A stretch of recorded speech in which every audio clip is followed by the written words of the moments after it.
Bonjour à toutes et à tous. Pour ne rien manquer de nos activités de mars, voici la rétrospective.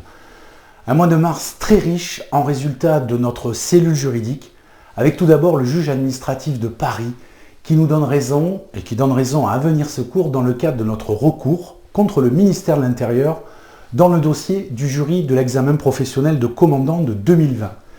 Le ministère de l'Intérieur a donc 60 jours pour réunir à nouveau le jury pour ajouter les 3 collègues injustement éliminés.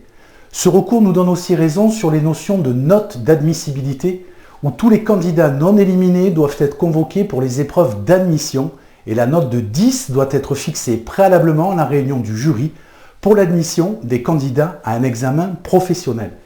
Et puis une autre victoire attendue depuis 2020 avec le dossier du directeur adjoint de l'Ariège, notre adhérent, qui se voit donc retrouver ses galons de colonel et son poste de DDA de l'Ariège.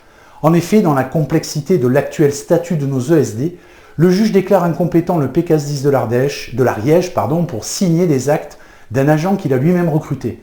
Ce dernier avait refusé sa titularisation et avait mis fin à son détachement. C'est l'effet induit de ce double détachement que nous avions dénoncé à l'époque avec un avis défavorable en CNIS. De bon augure pour préparer nos propositions sur ce sujet. Pour ces 2 dossiers, un travail considérable de notre cellule juridique, au premier rang desquels notre avocat, maître Benoît Flamand, que nous remercions chaleureusement pour son efficacité, sa pugnacité et sa disponibilité. La formation syndicale nous a également fortement mobilisés avec 4 sessions et 114 personnes formées ce mois-ci pour le dialogue social et les CAP et les CST. Nous poursuivrons encore dans ce domaine. Sur le plan national également, notre binôme, Jeff Biscay, notre premier vice-président, et Bruno Lebras, qui était présent au conseil d'administration de l'ENSOST pour défendre nos idées sur la formation des cadres. Un conseil d'administration de l'Agence du numérique de la sécurité civile avec des informations très importantes que vous pouvez retrouver en compte-rendu en accès libre sur notre site internet. Et puis Jeff Biscay et notre président ont également travaillé pour la mission Falco et faire passer nos propositions en matière de lutte contre les feux de forêt et pour le financement des services d'incendie. Christophe Auvray et moi-même avons participé à une réunion de dialogue social avec la DGS-CGC pour prendre connaissance du projet de révision de la filière, révision qui va fortement nous mobiliser pour les semaines qui viennent. Et puis l'installation des nouveaux élus de la CNIS avec notre premier vice-président reconduit dans ses fonctions et j'aurai personnellement l'honneur et le plaisir de le suppléer. Vie du bureau national et toujours des rencontres dans les territoires avec les sections dynamiques des Pyrénées-Atlantiques, de Vaucluse, du Lot, mais aussi du Tarn. L'occasion de remercier nos sections pour leur travail au quotidien, l'accueil qui nous est réservé et la participation active de nos délégués régionaux. Un accueil et un temps d'échange également avec le contrôleur général Éric Flores et son adjoint le colonel Sylvain Besson du SDIS de l'Hérault.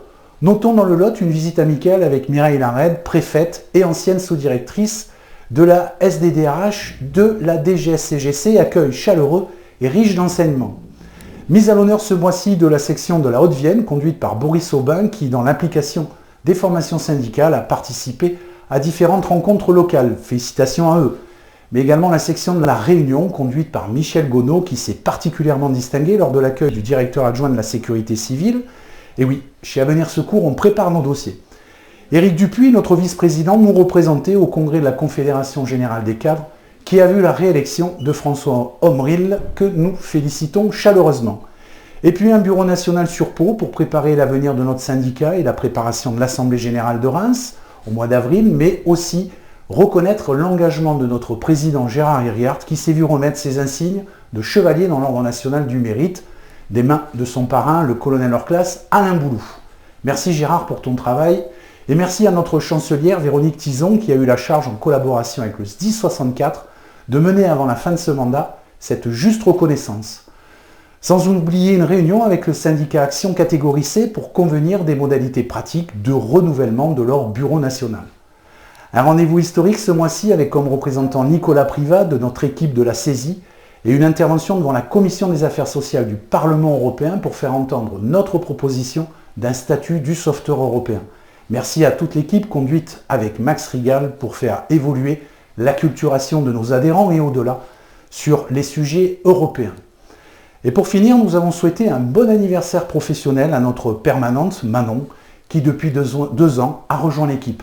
Merci à Manon pour son professionnalisme, sa disponibilité, mais aussi sa rapidité de compréhension dans notre environnement syndical comme vous l'avez vu à nouveau constaté ce mois-ci, riche, intense, diversifié sur tous les fronts.